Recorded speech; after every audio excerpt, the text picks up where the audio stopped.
हरियाणा की हर अपडेट के लिए बेल आइकन दबाएं और सब्सक्राइब करें STV हरियाणा न्यूज। नमस्कार, आपके साथ मैं अनामिका अजय मिश्रा। आप देख रहे हैं सुपरफास्ट 100। कृषि कानूनों के खिलाफ किसानों का आंदोलन 136वें दिन भी जारी है। कृषि कानूनों को रद्द करने की मांग को लेकर किसान बॉर्डर पर डटे हैं। इसी बीच संयुक्त किसान मोर्चा के आह्वान पर किसानों ने कुंडली मानेसर पलवल एक्सप्रेसवे को 24 घंटों के लिए जाम कर दिया।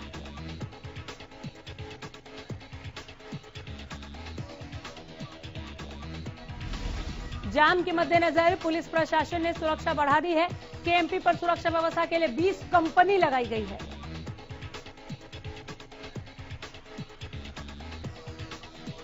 बहादुरगढ़ में मांडोठी टोल के पास किसानों का KMP पर धरना जारी है। वहीं किसान जाम में फंसे लोगों के लिए खाने पीने की व्यवस्था भी कर रहे हैं। KMP पर 2 जगह किसानों का धरना शुरू हो गया है। एक जगह भारतीय किसान यूनियन एकता उग्राहा की स्टेज चल रही है, तो दूसरी जगह करीबन 11 जत्थेबंदियों की स्टेज पर किसान बैठे।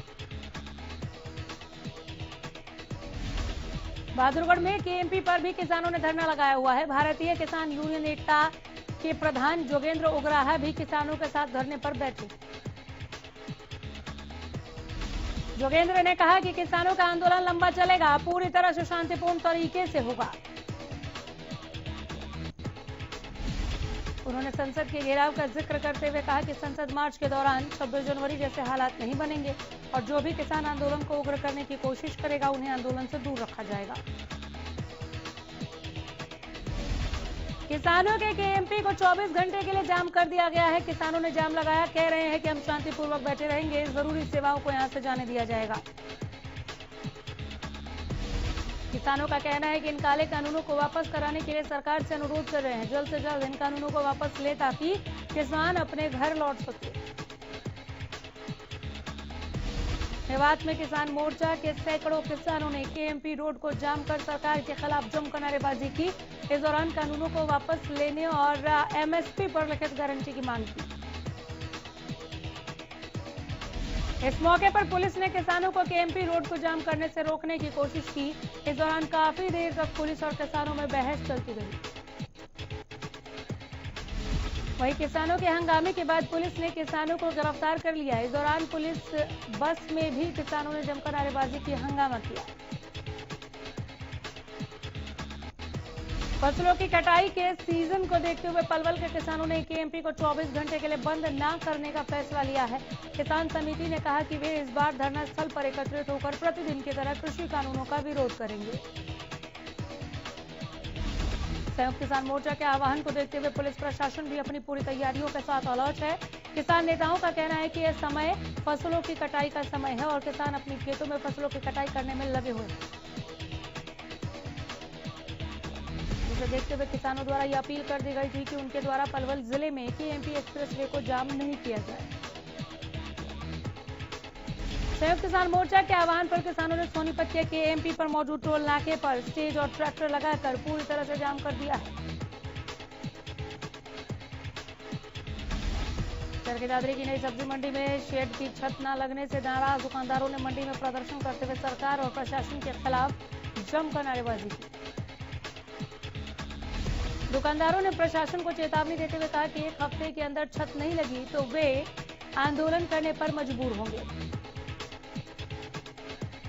हरियाणा सब्जी मंडी एसोसिएशन के कार्यकारी प्रधान नितिन जांगू ने बताया कि मंडी में शेड पर पहले छत थी, लेकिन उसे उतारकर ठेकेदार ने बेच दिया और अब ठेकेदार नजर ही नहीं आ रहा। कांग्रेस के पूर्व अध्यक्ष राहुल गांधी ने एक बार फिर मोदी सरकार पर हमला बोला है। राहुल गांधी ने ट्वीट करके कहा कि केंद्र सरकार की फेल नीतियों से देश में कोरोना की भयानक दूसरी लहर। उन्होंने लिखा कि इसी के चलते एक बार फिर प्रवासी मजदूर पलायन को मजबूर हो रहे हैं। राहुल ने कहा कि टीकाकरण बढ़ाने के साथ ही इनके हाथ में पैसा देना भी आवश्यक है। आम जनजीवन और देश की अर्थव्यवस्था के लिए बेहद जरूरी है, लेकिन अहंकारी सरकार को अच्छे सुझावों से एलर्जी है। मुख्यमंत्री मनोहर लाल की अध्यक्षता में FMDA की पहली बैठक में फरीदाबाद की सुनियोजित विकास का खाका तैयार किया गया है। इस दौरान बैठक में फैसला लिया गया कि 30 मीटर से ऊपर की सभी सड़कें एफएमडीए को ट्रांसफर होंगी और इनके विकास का काम एफएमडीए के जरिए होगा। वहीं बैठक में पानी सप्लाई के नेटवर्क को लेकर भी चर्चा हुई। इस दौरान फैसला हुआ कि 600 mm से ऊपर के सभी सीवरेज की व्यवस्था एफएमडीए देखेगी, जिसके लिए स्टाफ एचएसबीपी और एमसीएफ से लिया जाएगा। लोकल बॉडी के स्टाफ ड्यूटी का 1% एफएमडीए को मिलेगा। गृहमंत्री अनिल विज ने राहुल गांधी के उस बयान पर पलटवार किया है जिसमें उन्होंने देश में कोरोना वैक्सीन की कमी और एक्सपोर्ट पर सवाल उठाते हुए सरकार पर निशाना साधा था। अनिल विज ने कहा कि ऐसे समय में राजनीति करना ठीक नहीं है। जब सारा देश कोरोना महामारी से जंग लड़ रहा है, ऐसे समय में पार्टियों को राजनीति नहीं करनी चाहिए। राफेल खरीद में करप्शन की सार्वजनिक जांच की कांग्रेस की मांग पर विज ने कहा कि राफेल की सभी तरह की जांच हो चुकी है, सुप्रीम कोर्ट जांच कर चुका है और कांग्रेस के सारे दावे हैं। हरियाणा में नाइट कर्फ्यू लगाए जाने के सवाल पर अनिल विज ने कहा कि हम विचार कर रहे हैं, लेकिन नाइट कर्फ्यू कब से लगाना है, कहां लगाना है, इस पर मुख्यमंत्री के साथ विचार करने के बाद घोषणा की जाएगी। गोहाना की अनाज मंडी में पिछले 3 दिनों में चली आ रही आड़तियों की हड़ताल देर शाम खत्म हो गई, जिसके बाद अनाज मंडी में गेहूं की आवक तेज हो गई है, जिसके चलते मंडी और मंडी के बाहर जाम की स्थिति पैदा हो गई। मंडी में अभी तक 3 लाख क्विंटल से ज्यादा गेहूं पहुंच चुका है। मंडी में गेहूं की आवक तेज होने से मंडी प्रशासन को भी एक साथ 2 स्थानों में गेहूं की खरीद को शुरू करवाना पड़ा, ताकि मंडी में गेहूं की फसल लेकर आने वाले किसानों को परेशानी का सामना न करना पड़े। आड़तियों की हड़ताल खत्म होने के ऐलान के बाद शनिवार को अनाज मंडियों में खरीद का काम शुरू कर दिया गया, जिसके चलते पिछले 2 दिनों से सुनसान पड़ी अनाज मंडियों में फिर से रौनक देखने को मिली। अनाज मंडी रादौर में भी मजदूर गेहूं की फसल को उतारते और सफाई करते नजर आए। मार्केट कमेटी के मंडी सुपरवाइजर मनोज कुमार ने बताया कि 2 दिन की हड़ताल के बाद अब मंडी में खरीद का काम सुचारू रूप से जारी है। रादौर अनाज मंडी सहित उनके इसके अधीन आने वाला गुमतला और जठलाना सब यार्ड में अब तक 35,000 गेहूं की आवक हो चुकी है। आड़तियों की हड़ताल खत्म होने के बाद किसानों ने राहत की सांस ली। देश में कोरोना संक्रमण की दूसरी लहर बेकाबू दिख रही है। नए संक्रमण मामले हर दिन रिकॉर्ड तोड़ रहे हैं। स्वास्थ्य मंत्रालय के ताजा रिपोर्ट के अनुसार पिछले 24 घंटों में 1,45,384 नए केस सामने आए। 794 लोगों ने जान गंवाई। हालांकि 77,567 लोग कोरोना से ठीक भी हुए। इससे पहले 4, 6, 7 और 8 अप्रैल को भी देश में 1 लाख से ज्यादा नए केस सामने आए थे। महाराष्ट्र में महामारी का सबसे ज्यादा प्रकोप देखने को मिल रहा है।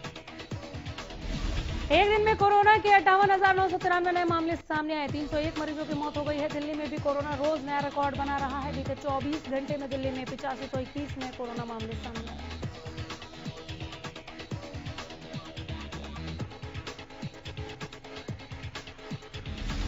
दिल्ली एम्स के बाद भोपाल एम्स में भी डॉक्टर और मेडिकल स्टूडेंट कोरोना की चपेट में आ गए हैं। भोपाल स्थित एम्स में 53 लोग कोरोना संक्रमित पाए गए। कोरोना संक्रमितों में 2 doctor, 6 resident doctor, 38 medical student और 13 हेल्थ केयर वर्कर्स शामिल हैं। हरियाणा में कोरोना की रफ्तार तेजी से बढ़ रही है। बीते 24 घंटे में 29 से 94 नए मरीजों की पुष्टि हुई, जिनमें से गुरुग्राम में 703, करनाल से 283, फरीदाबाद में 268, यमुनानगर में 246 मामले सामने आए। कोरोना के पंचकुला में 228, जींद में 180 और सिरसा में 163 नए केसों की पुष्टि हुई। एक दिन में कोरोना से 11 लोगों ने अपनी जान गंवा दी है। इसके साथ ही प्रदेश में अब तक 3241 मरीजों की मौत हो चुकी है। प्रदेश में अब तक कुल मरीजों का आंकड़ा 3,10,000 के पार पहुंच चुका है। वहीं एक्टिव मरीजों की संख्या 18,000 के पार पहुंच चुकी है। एक दिन में 1970 मरीजों ने कोरोना को मात दी। स्वास्थ्य मंत्री अनिल विज ने कहा कि 11 से 14 अप्रैल तक प्रदेश में टीकाकरण उत्सव मनाया जाएगा। इस दौरान 6 से 7 लाख लोगों का मुफ्त कोविड टीकाकरण किया जाएगा। इसके लिए मेडिकल कॉलेजों के चिकित्सकों और स्टाफ की छुट्टियां रद्द करने के निर्देश दिए गए। स्वास्थ्य मंत्री ने इस संबंध में आयोजित उच्च स्तरीय बैठक की अध्यक्षता करते हुए कहा कि प्रधानमंत्री नरेंद्र मोदी की भावनानुसार राज्य के सभी बड़े गांवों, शहरों की कॉलोनियों, बस्तियों, कार्यस्थलों, सार्वजनिक स्थलों, बाजारों में टीकाकरण किया जाएगा।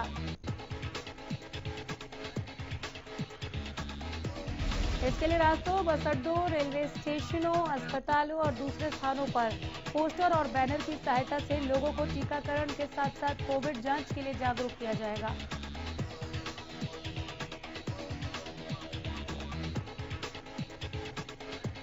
तो शाम अनाज मंडी में कोविड-19 के नियमों की धज्जियां उड़ाई जा रही हैं। मंडी में किसान और फलदार बिना मास्क के काम कर रहे हैं।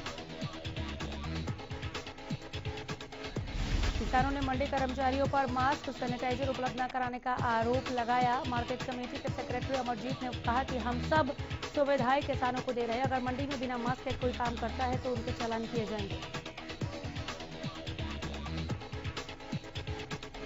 कोरोना संक्रमण की दूसरी लहर ने देश में रिकॉर्ड मामलों के साथ लोगों की परेशानी बढ़ा दी है। कोरोना की जानलेवा कहर के बीच जब हरियाणा न्यूज की टीम रियलिटी चेक करने रेवाड़ी बस अड्डे पर पहुंची तो वहां लोग कोरोना नियमों की धज्जियां उड़ाते दिखे। यात्री तो यात्री, बस अड्डे के प्रबंधक सहित अन्य रोडवेज कर्मचारी भी बिना मास्क के ही दिखे। कुछ लोगों ने कैमरे को देखकर अपने चेहरों को रुमाल से ढक लिया तो कुछ इसके बाद भी पूरी तरह से बेफिक्र दिखाई दिए। बस अड्डे के महाप्रबंधक ये जरूर दावा करते दिखे कि वहां कोरोना नियमों का पूरी तरह से पालन किया जा रहा है। प्रदेश में कोरोना के बढ़ते प्रकोप पर लगाम लगाने के लिए सरकार और जिला प्रशासन ने एडवाइजरी जारी कर लोगों से मास्क लगाने और सोशल डिस्टेंसिंग मेंटेन करने की अपील की है। हालांकि इसके बावजूद लोग कोरोना के प्रति बेपरवाह दिख रहे हैं और इसी का नतीजा है कि कोरोना के मामलों में लगातार बढ़ोतरी दर्ज की जा रही है। नांगल चौधरी के मेन बाजार में भी यही आलम दिखाई दिया, जहां मेडिकल स्टोर पर मास्क बेचने वाले खुद बिना मास्क के नजर आए। पुलिस प्रशासन की ओर से बिना मास्क के लोगों का चालान तो काटा जा रहा है। कोरोना संक्रमण के बीच, इस खतरे के बीच पिहोवा सरस्वती तीर्थ में चैत्र चौदस मेले में लाखों लोग पहुंच रहे हैं। जहां एक तरफ कोरोना की वजह से इस बार मेला न लगने की बात चल रही थी, वहीं ब्राह्मण समाज की मांग पर सरकार ने मेले के लिए परमिशन दी थी। और मेला लगने के बाद यहां सारी शर्तों और नियमों की धज्जियां उड़ती नजर आ रही हैं। यहां हजारों की संख्या में पहुंच रहे लोगों के बीच कोरोना का खतरा बढ़ गया है। प्रशासन ने दावा किया था कि बिना मास्क के कोई भी श्रद्धालु तीर्थ स्थल पर नहीं पहुंच सकेगा, लेकिन बावजूद इसके तीर्थ स्थल पर बिना मास्क के ही हजारों की संख्या में श्रद्धालु झुंड बनाकर घूम रहे हैं। सिरसा में बढ़ते कोरोना के मामलों को लेकर प्रशासन ने अब सख्ती बरतनी शुरू कर दी। सिरसा के एसडीएम और यातायात प्रभारी ने समाज सेवी संस्थाओं के सहयोग से शहर के कई हिस्सों में जागरूकता अभियान चलाया। इस दौरान सख्ती बरतते हुए मास्क नहीं पहनने वालों के चालान भी काटे। पिछले दिनों से कोरोना की दूसरी लहर में लगातार कोरोना के केस बढ़ रहे हैं और आम लोगों में लापरवाही देखने को मिल रही है। इसी को लेकर प्रशासन अलर्ट हुआ है। मास्क न पहनने वालों के चालान काटने के साथ साथ भविष्य में भी सख्ती बरतने की बात प्रशासन द्वारा कही जा रही है। सिरसा में कोरोना के बढ़ते मामलों को देखते हुए सिरसा के उपायुक्त प्रदीप कुमारी ने कोरोना को लेकर आमजन की जागरूकता के बारे में स्वयंसेवी संस्थाओं के साथ बैठक की। बैठक के बाद प्रदीप कुमार ने कहा कि जिले में पिछले कुछ दिनों से जिस प्रकार से कोरोना के मामलों में बढ़ोतरी हुई है, उससे प्रत्येक नागरिक को सजग हो जाना चाहिए। उन्होंने स्वयंसेवी संस्थाओं से आमजन को मास्क और सैनिटाइजेशन के लिए जागरूक करने की अपील की ताकि जिले में कोरोना संक्रमण का फैलाव रोका जा सके।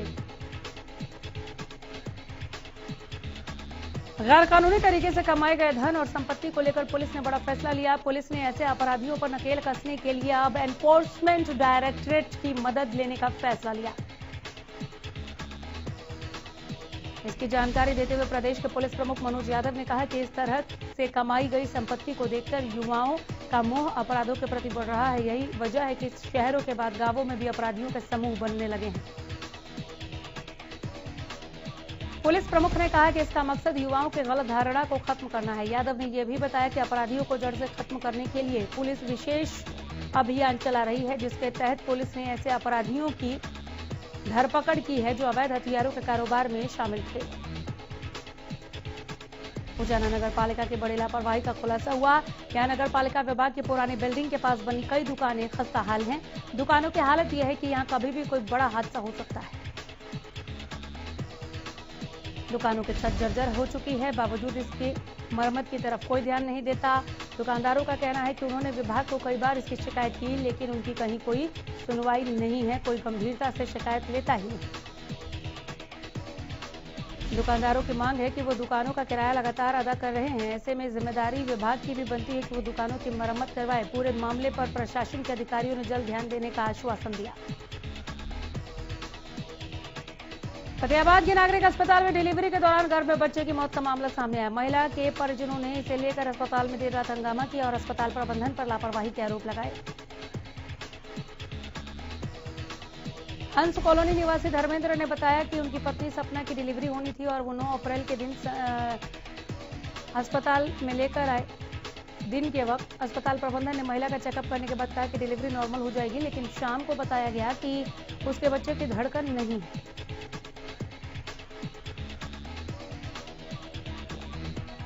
उन्होंने दोबारा अल्ट्रासाउंड कराया तो अस्पताल प्रबंधन ने बताया कि बच्चा गर्भ में ही मर चुका है। परिजनों का आरोप है कि मृत बच्चे को निकालने को लेकर भी अस्पताल प्रबंधन ने लापरवाही बरती।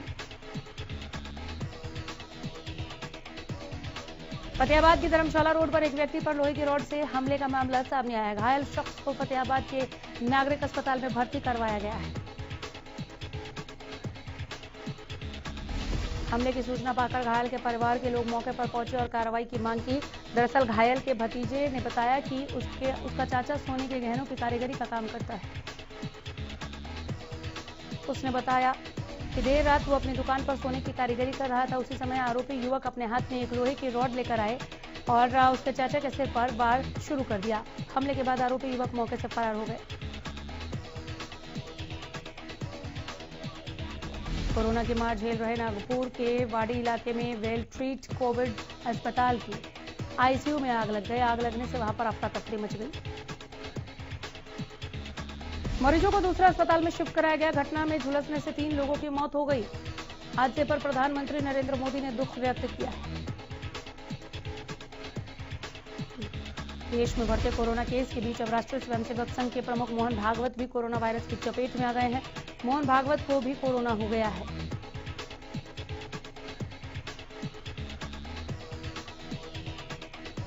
कांग्रेस विधायक राव साहेब अंतापुरकर का कोरोना वायरस से निधन हो गया।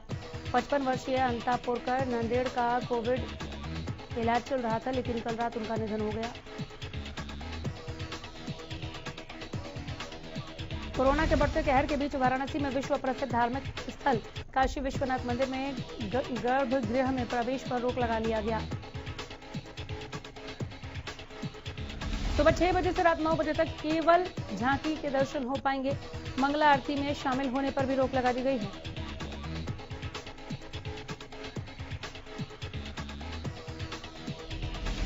पश्चिम बंगाल विधानसभा चुनाव के चौथे चरण की 44 सीटों पर 373 उम्मीदवार किस्मत आजमा रहे हैं, जिनकी किस्मत का फैसला जनता आज कर रही है। चौथे चरण में होने वाले हाई प्रोफाइल मुकाबलों में बीजेपी के 2 मौजूदा सांसद विधायक बनने के लिए चुनाव लड़ रहे हैं, तो ममता बनर्जी के 2 मंत्रियों की साख दांव पर है। बंगाल के कूच बिहार के सितालकुची में टीएमसी और बीजेपी के समर्थक आपस में भिड़ गए। उस झड़प में कई लोग जख्मी हुए। हंगामे को देखते हुए पुलिस ने लाठीचार्ज किया। पश्चिम बंगाल में चौथे चरण के मतदान के लिए बीजेपी उम्मीदवार लॉकेट चटर्जी के काफिले पर हमले की घटना सामने आई है। लॉकेट चटर्जी की कार पर पथराव किया गया है। ब्रिटेन की महारानी एलिजाबेथ द्वितीय के पति प्रिंस फिलिप का 99 वर्ष की आयु में निधन हो गया। रॉयल फैमिली की तरफ से ट्वीट कर यह दुखद खबर की जानकारी दी गई। क्वीन एलिजाबेथ के पति प्रिंस फिलिप ने इलाज के 4 सप्ताह तक अस्पताल में वो थे। उन्हें 16 मार्च को अस्पताल से छुट्टी मिली थी।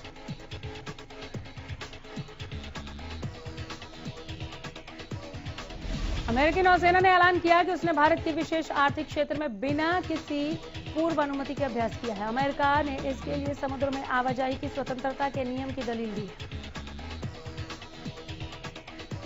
अमेरिकी नौसेना के इस ऐलान के बाद भारत इस बात की जांच कर रहा है कि ऐसा कोई अभ्यास किया गया है या नहीं। एक अधिकारी ने कहा कि अगर यह सामान्य आवाजाही थी तो दिक्कत की बात नहीं है।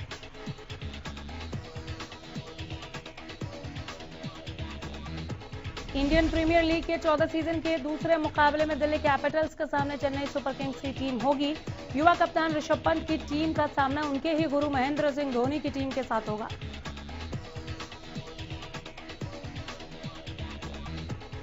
इंडियन प्रीमियर लीग के 14वें सीजन की शुरुआत रॉयल चैलेंजर्स बेंगलुरु ने जीत के साथ की। चेन्नई में खेले गए टूर्नामेंट के पहले मैच में आरसीबी ने मुंबई इंडियंस को 2 विकेट से हराया।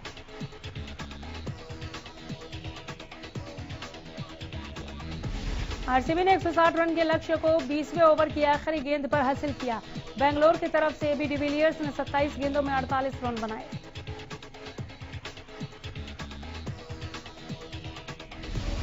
मैच में हर्षल पटेल कप्तान विराट कोहली की उम्मीदों पर पूरी तरह से खरे उतरे। उन्होंने अपने 4 ओवर के स्पेन में 6.75 की औसत से 27 रन दिए और 5 विकेट अपने नाम किया। मुंबई इंडियंस की टीम 9वीं बार इंडियन प्रीमियर लीग में अपना पहला मैच नहीं जीत पाई, लेकिन कप्तान रोहित शर्मा ने साफ किया कि उनकी टीम इससे निराश नहीं है, क्योंकि चैंपियनशिप जीतना महत्वपूर्ण है, पहला मैच नहीं।